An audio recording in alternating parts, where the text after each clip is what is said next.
This is the big one for me, human trafficking. I want to make it clear today that my administration will focus on ending the absolutely horrific practice of human trafficking, and I am prepared to bring the full force and weight of our government to the federal and at the federal level and the other highest levels, whatever we can do in order to solve this horrific problem, getting worse, and it's happening in the United States, in addition to the rest of the world, but it's happening in the United States, which is terrible. Human trafficking is a dire problem, both domestically and internationally, and is one that's made really a challenge, and it's really made possible to a large extent more of a modern phenomenon by what's taking place on the internet, as you probably know. Solving the human trafficking epidemic, which is what it is a priority for my administration. We're going to help out a lot. Solve is a wonderful word, a beautiful word, but I can tell you we're going to help a lot.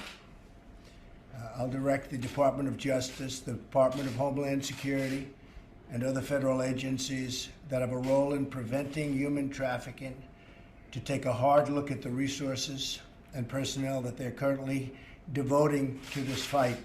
Now, they are devoting a lot, but we're going to be devoting more.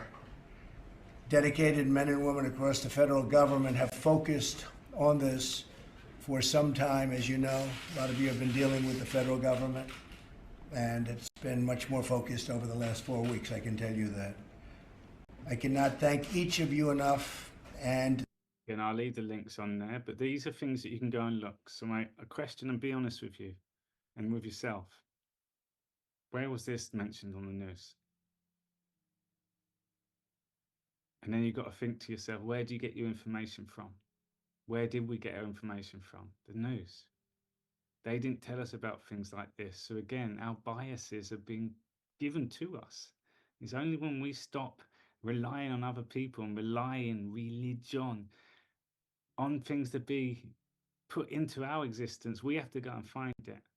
So there's loads. There's 208 on this website. You type in human trafficking, there's 287 things on it. So I always encourage people, go and look of the things that have been done. This is the best one, no. And again, this was released October 2020. It's the National Action Plan to Combat Human Trafficking. It's a 61-page document. This is the one thing that I've always encouraged everyone to go and read. Most people choose not to. And I started realizing that a lot of people within the truth movement are involved in trafficking. Drugs, sex, child, money laundering. It's a whole operation. It's a whole deep state system.